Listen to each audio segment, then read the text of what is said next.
Okay, so my computer just died, and now we're back. Yeah, we're getting into this, draining the battery. Alright, so knight goes to b4, so Bruce decided to go bishop to b3. So there's an example where the bishop goes to b1. I think I found this from another game. It had been this exact same game, and bishop b1, rook f c8. But again, this was the divergence, right? So I don't think anyone played bishop b3. Well, there were a few games with bishop to b1. Oh, sorry, actually, white ended up losing the game. That was bishop b3, if I recall. But bishop b1 won a few times. So bishop b1.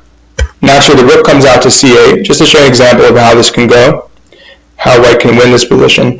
And then queen goes to d2. So now we're hitting that knight on b4, and also unleashing, or sorry, having this pressure on the diagonal here. So this seems to be a natural move that we can do. And then after d5, this was crazy. This was a grandmaster game. I think it was a grandmaster who defeated Shigorin, I think it was, a famous grandmaster in the early 1900s. So knight goes to g3. So we're playing the same thing, right? 100 years later. And so now securing both pawns in the center. But things are obviously blasting open after the strike with d5. So knight comes in, secures everything, takes on d4, bishop takes back, so now aiming at the king side. Now this gets interesting. So take on e4, this was a mistake. Bishop takes on f6. So the thing is, there's no time for the pawn to take here, because then you pick up, the bishop will move away from the attack by the pawn, while simultaneously taking the bishop on e7. So for example, if the pawn takes here, then the bishop takes here. And it looks like white just netted a piece. Yep. So again, we can cancel them out. Knight for knight, bishop for bishop, nothing for this bishop. This is an extra piece. Yeah, sure, it looks so dangerous with this pawn here, but that's a clean extra piece. White should win that position pretty easily. So basically what we got is we got two for the price of one. I pick up your piece, you take mine. If you take here, then I take a second piece. So that's why black has to take this way. But now white just recaptures the pawn. Even taking this way is strong too. Taking with the bishop is strong as well. So I think I have the right line, yep. So takes here. Okay, knight takes. Bishop retreats. But notice that when the bishop goes back, it's loose. We say loose pieces fall off. I guess I had to go there, though. It's just a problematic position, because this one's also loose. So you have to in order to defend one piece, you need to get another loose piece. So, but where else to go? Yeah, you can't really do anything else, because this knight's also hanging. And again, about that idea of opening up the king, this is also a pretty big positional, strategic threat to take and force black to take back, leading to an avenue to the black king. So after takes, bishop goes here. Now white simply just goes here. It's a pretty direct move, but notice these discoveries that are happening, discovered attacks. So the knight is blocking both the rook and the bishop. So when the knight moves, it unleashes both of them. Knight goes to g5. Now we have a double attack on h7. Simultaneously, we've unleashed the rook. The rook is on e7, and if we take that, then the knight on b4 falls. So basically, black's position collapses here in this line. So if bishop takes, okay, knight just takes back. Now you still have the same problem on b4, not to mention the knight and the bishop attacking h7, two pieces ganging up on one that's only defended by the king. So the attackers overwhelm the defenders. Two attackers to one defender. You need more than they have. If you have, for example, like one bishop against a king, that's not enough unless you're sacrificing it. But the bishop will have to give itself up. But if you have a knight and a bishop, well, it's just a free pawn. After, if h6, actually this gets interesting. But if they move the knight back, let's say, then that's when looks like you can just take a free pawn. On h7, check, let's say the king goes in the center. Well, you're just up a free pawn, and that king is vulnerable to more attack by all these pieces that are invading the position. The rook can come in the game. Looks good for white here. So after knight to g5, bishop takes, knight takes.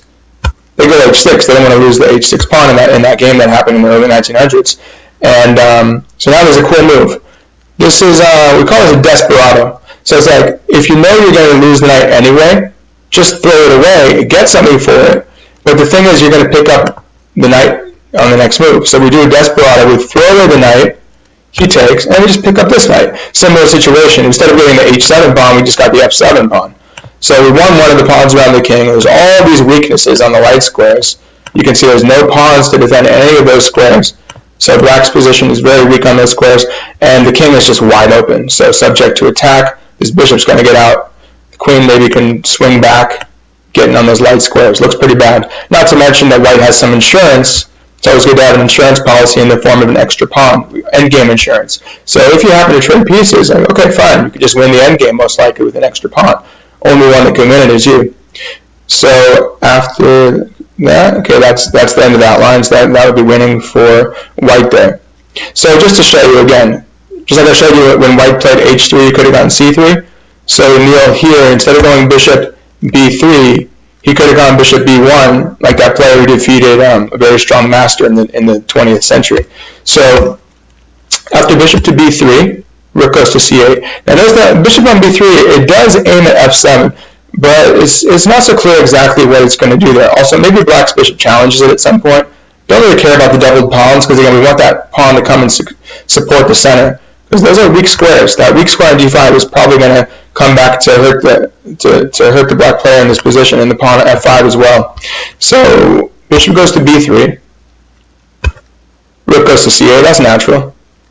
No, yeah, by the way, this pawn e4, it looks like it's hanging, but we call it taboo. It's immune to capture. If the knight takes, kick this knight away, knight goes back, pawn, you go rook to c1 first. So now this is pretty dangerous. It's kind of hard to calculate all this over the board, so I say, this might be a computer line. This is where I did use Stockfish to help me find this line. But this is dangerous. This is going to be a very dangerous attack. So let's say the rook comes over. When you go d5, you win the knight. You pin it, and you win it. Can't move without losing the queen. So, well, what else can you do? Here's another line. If they take on d4, instead of rook ac8, if they take on d4, knight takes, again, putting pressure on c6. Okay, let's say the knight blocks. Seems natural, blocking the line. Bishop just goes to d5, increasing the pressure. Now this guy's pinned. Now the knight's pinned to the rook. As we move, you just take the rook. So now we have that pressure, not to mention the pressure on the c file, and you can hit the knight with b4 and take advantage of that pressure on the c file. So let's say bishop f6. Again, these are just sample lines just to show you ideas of what can happen. Of course, it can go different ways. And then we get b4 in, and yeah, everything is collapsing here. If the knight moves, we have 3 attackers, 1 defender. Okay, that's over. Can just take it. And if he takes back, oh, sorry, there were 2 defenders. But we have one, so we have 1 defender left at the end, right? So 1, 2, 3 attackers, 2 defenders, and that just collapses. Again, weak square.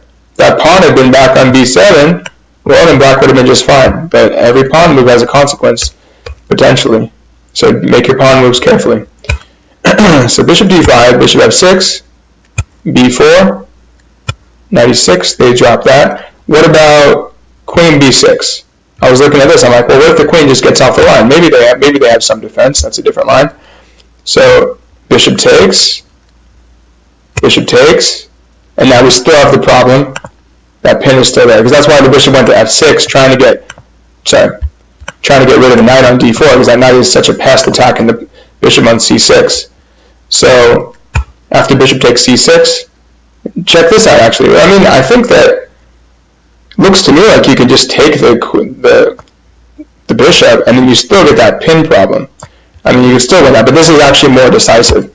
So when you see a good move, look for a better move, as Lasker, the second world champion, said from the late 1800s, early 1900s. I love those games back then. It's really good to study.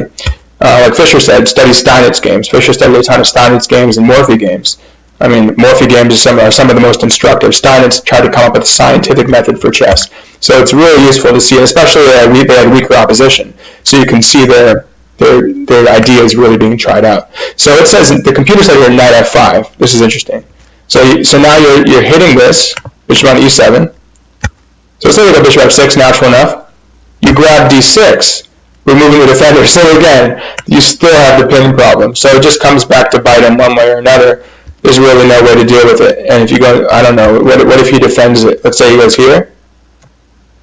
Can we just take the bishop? Yep, just take the bishop, and again, it's still falling. Everything collapses. And now it's we have a pin, we have a, oops, on there. We have a fork, forking this and this. Everything is collapsing. So yeah, again, those weak pawns will come back and get you. Okay, so let's go back to the game. So in the game, bishop b3, rook a to c8. And again, that doesn't work. We just looked at why knight takes e4 doesn't work. So it's important to look at those sidelines just to have a comprehensive understanding of the position. Okay, queen takes b4. Oh, sorry, wrong line. See, all these lines, get lost in them. Got to try to come up with a method to be, really to clearly see all the lines. So bishop to b3, rook comes out, natural enough, attacks the queen, queen b8, and now Neal makes a slight inaccuracy, knight g3. So this is just a really practical move, queen d2. Again, black connected the rooks. They're looking at each other. They can protect each other, easily slide across the back rank. White's can slide across his first rank. Sorry. So we can. So yeah, if he does take, just take back with the rook. And now look at this. White has control of the c file, at least temporarily. And now obviously we can't go rook c8 because that's just falling, and we're still protecting our rook with the bishop. So that's a free piece for white. So that means the knight has to go back to c6. Well, looks like we have a strong move with d5, driving the knight back farther back to d8. Okay, finally defending. Now we need to defend that pawn on e4. This is another sample line. Knight goes to b7. Stop that knight. Restriction. Power restriction. Pawn goes to b4. Rook goes to c8. And now this is something like this. This could be a good position for white if he had done that instead, rather than his move knight g3, which actually black might be totally fine in that line. And here you can see, white has a space advantage. This pawn here, it's invading his opponent's territory, looking at that weak square on c6. This one's covered by the pawn at least. But again, look at that white square control. See, this light square's pawn controls this. At some point the knight will come in here. You can even bring in a second knight to assist that knight. That's kind of what happened in the game. But this should be comfortable for him. But instead, so this is maybe where he started to go astray a little bit here. Knight goes to g3. It seems natural. But now we're giving up the file. So you're kind of losing some momentum, right? He's losing initiative. You don't want to do that. Because when the rook takes on c1, now the bishop has to come back. If the bishop doesn't come back, let's say we take the queen, now the rook comes out, and now the rook controls the c-file. That's not that good either. And then white has to move, and then it's black's move again. And so black should be okay there. It should be approximately equal, I guess. But again, he had the chance to get a little more advantage. But again, there's more important stuff coming up. So knight goes here, rook takes, bishop takes back. But you just have to, every little detail matters. If you lose some of the initiative, your opponent can easily equalize the position. Because white is trying to get a slight advantage here, being the player to move first. And black is trying to equalize the position, especially in the e4, e5 structures. In the Sicilian, black is trying to fight back and maybe get the advantage right away, or attack. In this structure, you're just trying to get, balance things out, and then he'll counter-strike when the time is right. So knight goes back to c6, again, putting that pressure on g4.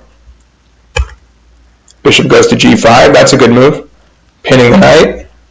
And that's allowing him to fight for control of d5. Similar to earlier on when the bishop went to b5, remember when it was pinning that knight or hitting that knight on c6? That was helping to attack this pawn. We still have the pressure on that. That didn't change. See, the structure stays the same. It changed a little bit, but this pawn is still on e5. We're still attacking the pawn on e5. So now in this case, he's undermining not a pawn, but a square. That weak square again. Those guys are missing. Because those pawns are missing, we'll pin the knight, not really putting pressure on it, and at some point you might even chop off the knight, and then, then the knight would want to actually be on e3. If we can get this guy to e3, that's where he often goes from f1 to e3 and then gets to d5. That would be really nice. But he can still look at f5, maybe he'll hop into h5 later on, attack. Remember that focal point on g7, keep that in mind. Okay, bishop g5, queen goes to d8. Pawn goes to a3. Now, okay, this seems like a planless move. not to be too harsh on you, Neal, but you're trying to learn from this, right? So I think A3, I don't know exactly what it does. I mean, you control B4, but it actually, theoretically, a weakening B3. Every pawn move, consider the weakness you're making. But I'm not really sure what it achieves. It seems like kind of a waiting move. And even Neal mentioned that he felt like he was kind of just shuffling around. So that was a shuffling move. He knows that. He knows that he should play with purpose, right? So that's probably something he can write down and say, hey, every game, don't make a move where you're just to move, right? It's kind of like I say, don't check just to check. Have a purpose behind everything you do. So A3 doesn't seem to be the greatest purpose at the moment. This seems more logical. So even though he made a couple slight inaccuracies, White is still doing well here. Neal is doing really well here. So Queen D2. I'm trying to call him Bruce Willis or something. Queen D2. There's no follow-up on this one, but on the line I gave here, but it just seems like a good move here. If Knight goes to F5, Bishop takes, pawn takes. This seems like a good try. I think this would have been like more consistent with his plan. I think he was waiting, if I had to guess, he's probably waiting for a move to opportunity to go like this, and then get to F5. Could he even do that right away, or is that going to be too weakening? I think he did that coming up soon. But you always have to watch out with like a loose bishop. Again, loose pieces fall off. Watch out for those loose pieces. So Queen D8, he goes A, but I think it would have been better than A3. So for example, if he tries Knight F5, this is just going for it. Let's just see what happens. It seems pretty good for him, actually. Let's say the bishop takes. He doesn't like that Knight on F5. Tried to fill it in with a pawn so that Knight can never really use that square again. Not easily. It's not going to happen. You're not going to push that pawn to F6 anytime soon. Unless you can do a pawn roller, do a pawn art of attack in chess by Vukovic talks about that a lot. Pawn rollers, usually it's called a bayonet attack, especially if they play H6. You ram them with your G-pawn or your B-pawn. Those are called bayonet attacks. So basically a pawn avalanche. That might work well here. Pawn takes, H6. Bishop goes back to H4, for example. And if E4, bishop takes on F6, takes, and rook takes. So a simple idea of removing the defender again. I mean, it seems like a tempting move to make, but I think White's just up a clean pawn there. 3, 4, 5, 6, 7. Oh, okay, maybe he got a pawn back. Yeah, oh right, because he sacrificed he did a sacrifice earlier. But it seems like he got his pawn back, and that pawn is kind of a wedge action at F5. Have that diagonal. I mean, again, we're seeing that those light squares are real nice, and now we call this a rook lift. You know, I mean, I'll try to, just want to explain things for anyone that may not know some of these concepts. So every single level should be challenged, but at the same time, to also understand. That's my hope. So rook goes to G4, things like that. You can, again, that focal point later on. But we have a lot of mobility here for White. Black has some pressure on D4, but this seems to be an interesting try. I mean, it could lead to interesting complications. After bishop H4,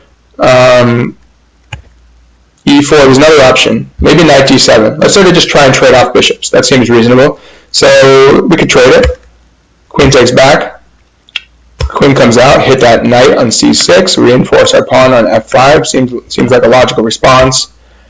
Knight hits our bishop. Okay, now we're going to try to collapse that center. A lot of pressure here. Well, how many attackers, how many defenders? Always ask, right? 1, 2, 3 attackers. How many defenders? 1, 2, 3 defenders. So no, there's not more attackers than defenders. So White can't win it, but pressure is important. Pressurizing. Just pressurize your opponent's weak points. So that's definitely a weak point on E5 though. So kind of we have a lot of pressure on the light squares, but there's definitely pressure on the dark squares here. So after Knight A5 takes the knight. Centralize the knight. This seems reasonable. So this could have also been, I think Black is totally fine here. But this might have been a way where Neal could have had a little bit more of a plan than they did in the game. And things are just more, again, they're more imbalanced. And there still has weaknesses. The weaknesses are not going away, right? Whereas in White's position, yeah, okay, this is a weakness, for example. Like, these squares can't be covered. But look at everything else. These are all covered by pawns. These are all covered. Only thing that's weak is that's why the rooks like to come to the 2nd rank or the 7th rank, because the pawns themselves can be attacked, and you can try to get the king on the mating net that way, try to trap the king that way. But beyond the 2nd rank, if you have your pawn still there, you can cover all those weaknesses. So we see that there's some looseness, some weaknesses here. Even if he takes this back, shouldn't be a problem. He takes. We can take with might even take with a pawn. just to stop the knight from coming in. Well, obviously it's already pinned out, so the queen looks good. So queen takes, and now again it's just a solidity. White is a very solid position, and this pawn's weak. This pawn's weak. Only potential weakness for us is this pawn for playing with the white pieces here for Bruce, for Neal. But yeah, it looks pretty solid for us. So I think he could have done something like this, just gone ahead with knight f5. So that would have been a more direct plan, definitely more direct than a3. So don't make a move if you don't have a plan, right? Just better not to do anything at all than to play planlessly. That's what gets you in trouble. So really, in those positions, I'm the kind of player who takes a lot of time on the clock too much, gets me in trouble. I do like the 30-second increment for that reason, so I can get into some severe time pressure and then just blitz my opponent out. But gain they think they're going to win on time, but you just make some quick moves, and I can handle a few minutes left, gain 30 seconds to move, and just win it, and then you have a winning position because you spent so much time to master the position and outplay them. So I mean, really, in a position like that, if you're going to make a move like a3. Like, let's say we make a move, I don't know how much, I forget the time control, I think it was quite a bit of time that he had. So instead, try to spend 5-10 minutes on the move and, really deeply assess the position. And that's an important thing that you should do because, I mean, yeah, then you might, should definitely, maybe he didn't want to commit. You also don't want to commit too early sometimes, but definitely weigh that out carefully. Okay, so after queen d8, a3, h6. Now this is interesting. This is actually a weakening move. It hits the bishop, but notice this complex: g7, h6. So again, we're like a hawk, right? We're like this, using this or the scientific lens. So we're sensitive to every single weakness. Well, first of all, theoretically that weakens g6 a little bit. We have a pin on the f7 pawn, so that the f7 pawn is not actually at the moment defending that square. So a knight might even come in there. So keep an eye on things like that. Also, you have, when he plays h6, well, now these are becoming dependent on each other, right? So, like, if this collapses, then this collapses too. So this is actually exactly what happens in this game. So essentially what we call this is this is the dark square complex. So again, it's interesting. So white was attacking on the light squares earlier, really targeting this one, d5. But now, maybe, it's interesting. He's actually going to use the light squares as a stepping stone to attack the dark squares. It's just like a useful model to think about light squares and dark squares. So, for example, the knight comes into f5 at some point, even h5 is, I think, in the game, and then now you're attacking the dark squares. So, these long-term weaknesses really enable the pieces to do a lot. It's this interplay between the pieces and the pawns that's so important. Can't stress that enough. So, h6. Bishop goes back. It seems like, wait, why is the bishop going all the way back to c1? That's actually a good move, I think, because, I mean, you're targeting still the pawn on h6. You're kind of getting out of the way. I think you could have played bishop b3, actually. Bishop b3, you secure the pawn here. This pawn is still secured by the g3 knight. Let's look at a sample line here, too. So rook e8. Okay, let's trade pawns, for example. Takes. Queen. This is the really strong idea that Neal misses a couple times. Yeah, Neal, if you had done this, I think you would have crushed him earlier. So suddenly it's like your opponent didn't really take advantage of some ways to equalize earlier, and now you can really plow through the position. Right? I mean, you're seeing like this is the classic setup. Pawns on e4, knight can hop into f5, pressure here, who knows, maybe a rook lift at some point. So you have the ingredients for an attack. Say if you have 5 pieces aiming at the enemy king's side, then you should probably get a winning attack. So yeah, 1, 2, 3. Well, there's like 6 pieces that could potentially come in, but there's pretty much 5 pieces already aiming over that direction. So it looks pretty good for him. Let's say bishop goes to f8. Well, controlling the dark square complex, that's probably a wise idea. Rook goes to c1. Okay. You don't always have to go straight for the kill against the king. You can play on the queen side too. Look at that. That's a ripe file right there. That file's open. That rook's on e8, not doing anything about it. So why not take the file? You can use the queen side to attack the king side too. That could be like a backdoor entry. So rook c1, knight a5, bishop tucks away, no problem. Say knight b7. This is just a sample line. Knight b7, queen c3, and this looks really good for white. Definitely a comfortable position, and there's just again that pressure. Like we might not win that pawn right away, but again, it's just constant pressure. Usually your opponent will crack at some point psychologically, or they'll just make some error. But just long-term pressure, it's always a good thing. So with this bishop on d6, just want to make sure this time I didn't mess anything up with the recording. Bishop on d6, still a noob, right? So now we're defending the pawn on a e5, but again, it's that pressure. And now you can imagine maybe the rook even goes back to d1 at some point, and then there's just like issues on the d6 square, the d5 square, the d7 square. No pawns. There's no pawns covering anything. Okay. So, yeah, maybe, okay, that's a quibble, right? Maybe he could have gone bishop to e3 instead of f1, or c1, sorry. But that's fine. I like the long-range power, gets out of the way. But maybe the benefit is the rook c1 idea, which was really nice in the game, in the sideline that we looked at. But should be fine for him. And as you can see, so when I analyze, the computer says point plus 4. So the computer thinks that white's up about half a pawn in terms of positional value that white has in this position. Has to try to create some value, uses pawns as the default to create the value. So queen goes to b6. Now humans, we could think a little more qualitatively. So queen goes to b6, attacking the pawn on d4. Okay, put a little pressure. Maybe the rook can come out. It seems like a reasonable move. Okay, now he comes back. So maybe he realized it's better on e3. Okay, good job. Queen goes to b8. Seems a bit redundant. I mean, could have gone there immediately. But yeah, they're both, I guess like you said, they're both kind of shuffling a little bit. Playing, you know, playing to be harsh, I guess, to play planlessly is what it seems like was happening. So queen b8, queen d3, again, queen d2, that was the move. You can still have a pretty clear idea. Sack on h6, go for that sacrifice, destroy the structure, and then the knights come in. I'll show you a line like that. It gets crazy.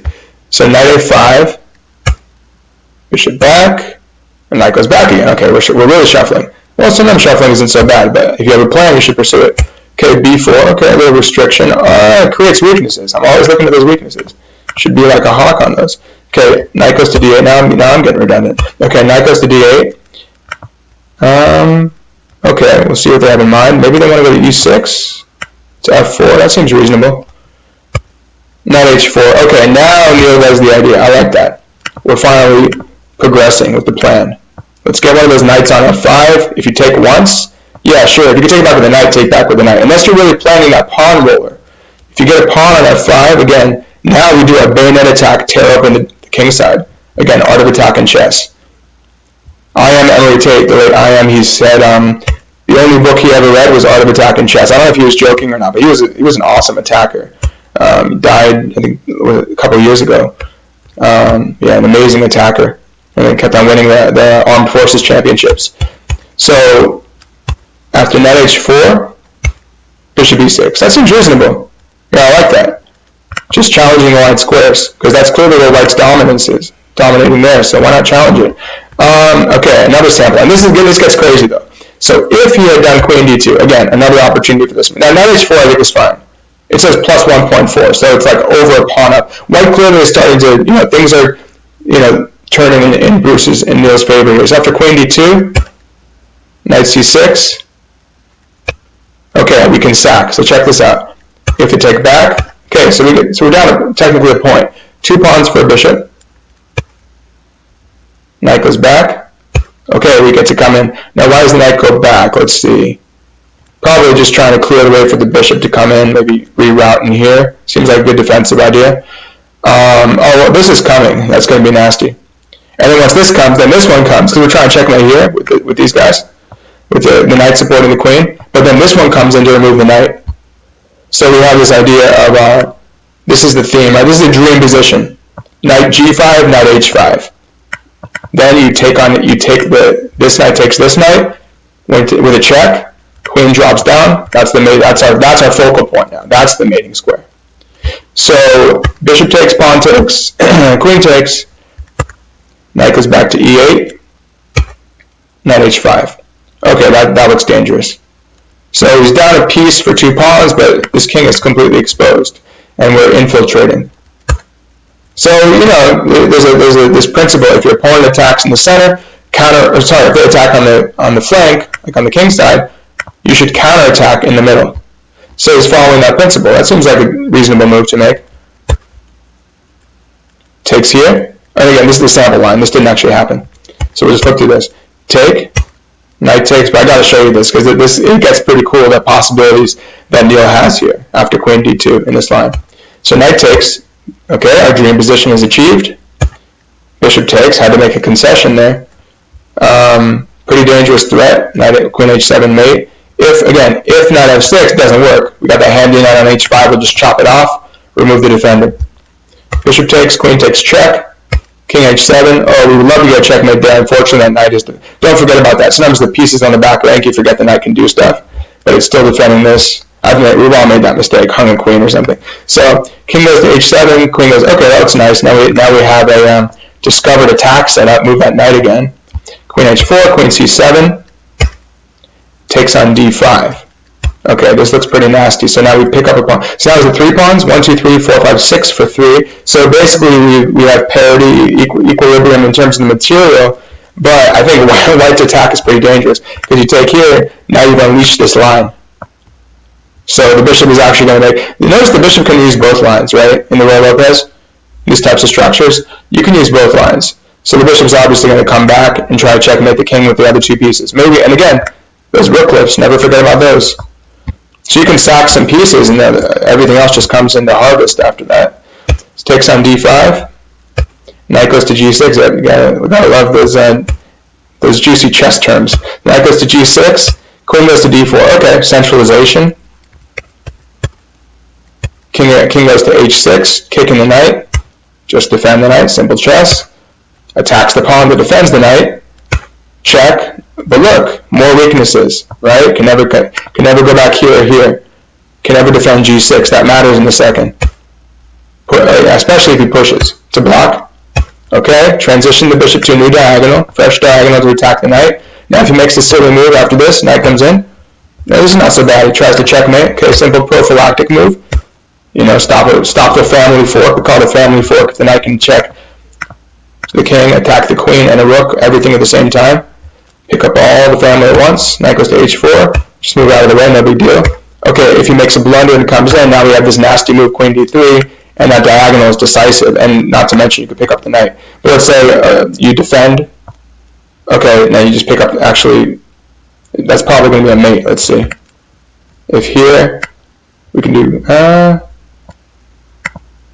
might not be an immediate mate, because the king can do something weird like this. But it looks bad. It definitely looks bad. I mean, if in doubt, well, we can analyze it, but if in doubt, just pick up a knight, and then now we're just up some pawns, and the king's almost being checkmated. So if in doubt, but of course we would calculate and determine if there's a checkmate. Maybe there's not. After queen h7 check, king g5.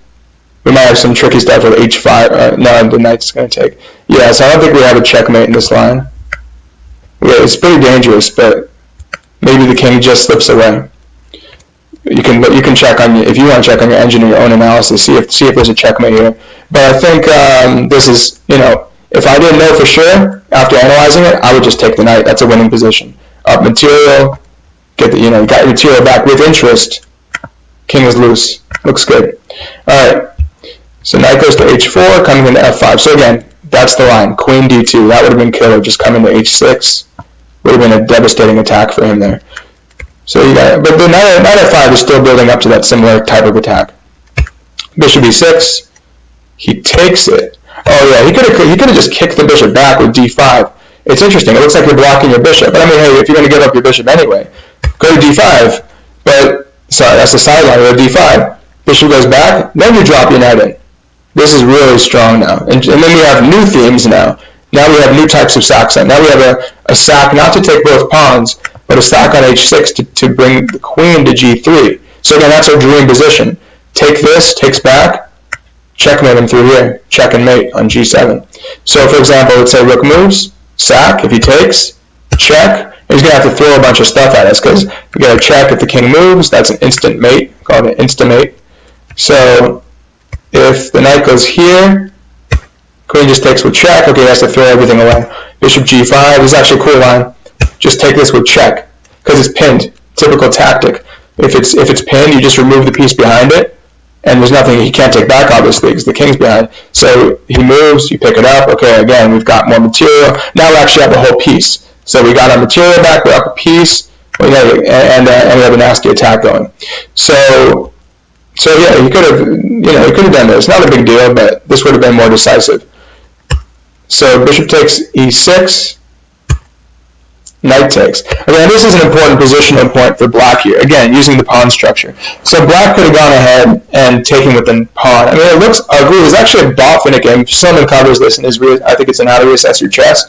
There's a game where Botvinnik is playing white, if I recall, and he does this structure where he takes this way. So someone's saying, hey, look, double pawns aren't always bad. So if he takes, well, first of all, you get a really nice open file. And you cover your weaknesses. You sort of create a weakness there, but if you can hold that weakness there, you shore up all your other weaknesses. So f takes e6, knight g6. Okay, that's a nice fork we can do. Not a huge deal though. So rook e8. Let's say you takes. It looks terrible. Like we call it. They're not. They're double pawns. There's nothing around them. They're not quite. We call them really isolated. If this pawn were gone, and we can have that rook that can directly attack them, then we'd really call them double isolated pawns. But here is not like the worst not really in that worst kind of situation, because there's a pawn in front, so you can't like directly attack them, but you can sort of try and attack them from the sides.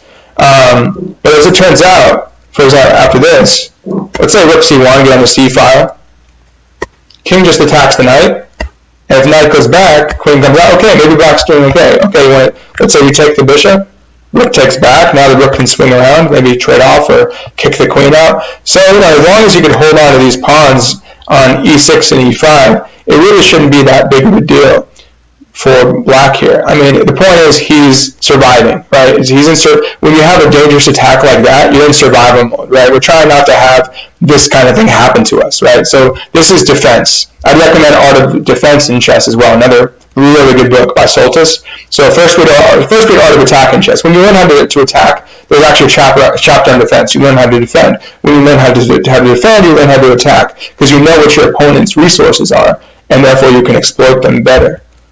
So bishop takes e6, knight takes e6. Yeah, good stuff, huh? Defense. Defense is so important. I love defense.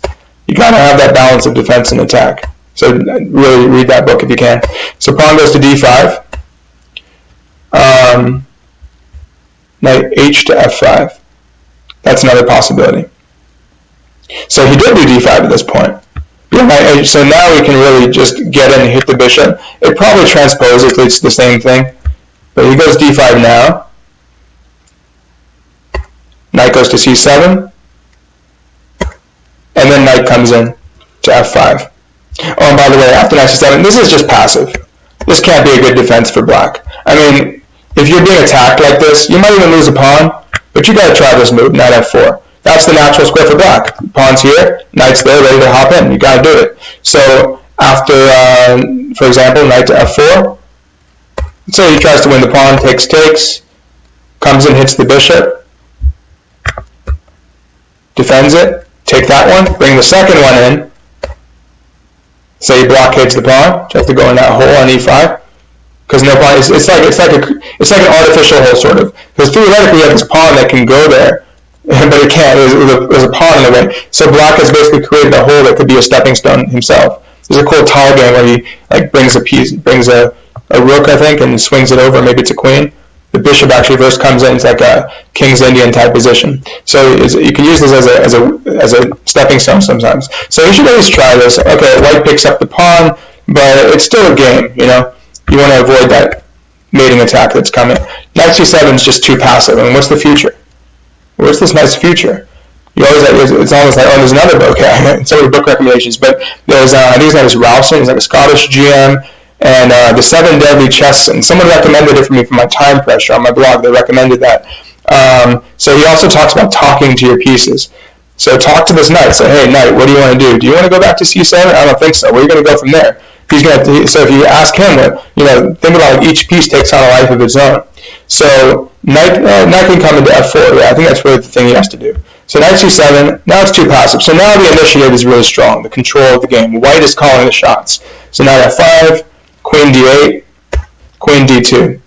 So there we go. Now Neal did it all, right? He got his knight on f5. He got his queen on d2 behind the bishop. Okay, now this is collapsing. He's probably winning already. So it's +2 for him now. So it's like the equivalent of being up 2 pawns. But basically, he has a winning attack now. It's pretty much unstoppable. So the king tries to come up and defend everything, but he just sacks anyway. He sacks anyway because it's actually a forced mate. So I guess his opponent just simply overlooked it. It was a blunder. Because if pawn takes, queen takes, defended by the knight. This is like the assister. The knight assists and the queen slam dunks right there on g7. So after knight to g8, bishop takes g7. Okay, it's over. I mean, it's over. So look at that. Just from a positional perspective, I mean, it's already winning, but from a positional perspective, this pawn on g7 was like, theoretically could have defended that square for the knight. I mean, the knight would probably sack itself anyway, sacrifice at this point because there's so many pieces coming. But now that knight is just like able to stay there. So that's such a strong piece. So positionally, what Fischer said, tactics flow from a superior position. So some tactics just happen because of that. But now he has a new superior position, like a new kind of position that arose, and then more tactics are going to come. So this knight is just a monster on f5. And obviously the bishop, again, the dark square complex has been invaded, and there's really nothing to do about it. So this is just, there's probably not too much need for commentary here. We saw some cool lines that he had, and that he did. And again, Neal with his tactics, right? Like, he didn't miss it. Once it came, he found that bishop takes h6. Looks like a sacrifice. That would have been strong anyway, but in this case, it was checkmate. Based on the king h7 allowed you to take back with check. So it was vulnerable on h7, actually, because there's too much overloading on h6, on that weakness that was created. Every pawn moves a weakness, potentially. Okay, knight goes back to g8. Maybe he could have tried to keep that. I mean, this is pretty bad. Now, this shows an example. Just simplify, right? You don't always need to get checkmate. You'll get checkmate later. Just take on e7, take on f8, just clean up, mop it up, right? Rook to c1. Oh, yeah, that's it. That was the end of the line that I was looking at there. So rook to c1, attacks the knight. And let's see, I think we won a pawn. 1, 2, 3, 4, 5, 6, 7 versus 6. Yeah, so white's up a pawn, and he has a rook for a knight. Again, we do knight for knight, queen for queen, cancels out. Obviously, king for king is always there. And knight for a rook. So we're up 2 points, 5 against 2, plus a point for the pawn. So this is an easy win. I mean, this is, as we say, the rest is technique. I mean, of course, you need to work on your technique, but you want to get positions like this. So even if you can't get a checkmate necessarily, but if you can liquidate into a sure thing, and not to mention the king is open. So I mean, that's done. That's a done deal. Just got to take it out of 10 moves and should be able to win with accurate play. You can even with sloppy play. So king h7, bishop takes, knight g8, bishop takes g7. Okay, so his opponent tries this stuff. Well, he's trying to interpose the queen. That's a good option. You got one of the art of defense in chess. You got to control the lines that are under attack. So that's at least he's doing that. And he finds another great move. So yeah, Neal's playing perfectly. Like last few moves, he gets credit for. He might have played a little bit planlessly for a bit, but once he had his opportunity, he struck. He knew he had to get the knight on f5. But again, maybe he was so fixated on that knight idea that he didn't see other things he could have done, like the rook to c1 ideas. He could have done stuff on the queen side, maybe. All of it's part of a whole, right? The whole board is interconnected. So don't just get fixated on the king side. Yeah, sure, it might work out, but as I showed you, black could have done other things if he had seen it. So he should have played in other parts of the board as well and combined that with his king side play. So queen 2, knight f6. There we go. Knight h5. That's it. Destroy the defender. Always try to get rid of that defending knight. Then we're going to have a knight. We're going to have a knight, a bishop, and a queen overwhelming the king. And again, we can probably not a rook lift, but that should be enough to win. So knight goes back to g8, tries to defend. I think his opponent might have resigned. Yeah, he had resigned. So this is again just how he would win. But I think it was queen e2. He probably resigned a little early. I mean, it's a lost position. But just to show you, yeah. So knight h5. Queen comes in. We're just infiltrating, maximizing the pieces again. Knight e6. Takes. Okay, I mean, this was a computer line. For really tactical lines, I'll use the computer. And they're getting better at positional lines too, especially AlphaZero. I really liked AlphaZero. But Stockfish and Komodo are pretty good at positional chess. But yeah, it's just, for a crazy tactical line like this, it's interesting to see what it comes up with. So it's saying, just throw this knight at you. Tries to maybe opens up some defenses for him. But now, again, he's the one who's down a piece. And now completely winning on material. The king is still exposed. Take on d6. Knight h6. Take on e6. Okay, I mean, this is over. We're totally infiltrating. We're up a piece. We're up a few pawns. Queen e7. Okay, and again, no need to get fancy, simple chess. You have a winning position, you don't see an immediate checkmate. Just put your ego aside for a second sometimes and just take the queen. Just trade your queens, take a winning game. Look at Capablanca games for that. Capablanca would trade down all the time. His opponent would even try to trade and draw with him. And he would take this most minute, smallest advantage, and he would just exploit that. So it's really good to see Capablanca games. So after you trade down, maybe you can check, and you could just defend the other one, or you could just play something simple like, thought maybe knight f5. Completely winning, try to trade down the knight, but I mean you're up a rook and pawns, so it's again, this is you can almost win this position in your sleep. So that was the end of the game. So I think he played a really nice game. I mean, he played really well. He played like the book basically. If you play the book moves, you could do really well at the opening. Maybe I had that quibble about h3 instead of could have played c3 instead, but really it was about that pawn structure and what the pawn structure tells you to do, right? With the plans that you could come up with based on the pawn structure. Just do a quick review. Could have gone bishop b1, but that's not a big deal. But this was really, that was the key thing is, you have an open line, right? There's no pawns here, you have an open line, so just put your queen up and let him connect your rooks. Okay? And we had, I think, then he played really well. Okay, again, I won't harp on that. The plan was a3 move. But yeah, and then you just have these moments where you could attack on the king side. But yeah, earlier he had opportunities to attack on the c file. He kept this pressure here though. This worked out well for him. That long-term pressure was good. But yeah, I might have almost wanted the knight to go to e3 instead of g3 to attack on these squares right here. But anyway, that's the key ideas in that game. I think some of the positional ideas that maybe he can use in terms of coming up with a strong plan, keeping really the focus on the pawn structure and using that to dictate the plans. Remember, Theodore said pawns are the soul of chess, so don't underestimate those pawns. Have that strong interplay between the pawns and the pieces, keep that flexible tension in the center, and should be able to then come up with an attack based on your superior position, because tactics flow from the superior position. Alright, well thanks for watching, and keep on submitting your videos. I know at least earlier there were 2 other videos coming based on 2 other games that were submitted, and hopefully there will be some others coming soon. Alright, thanks.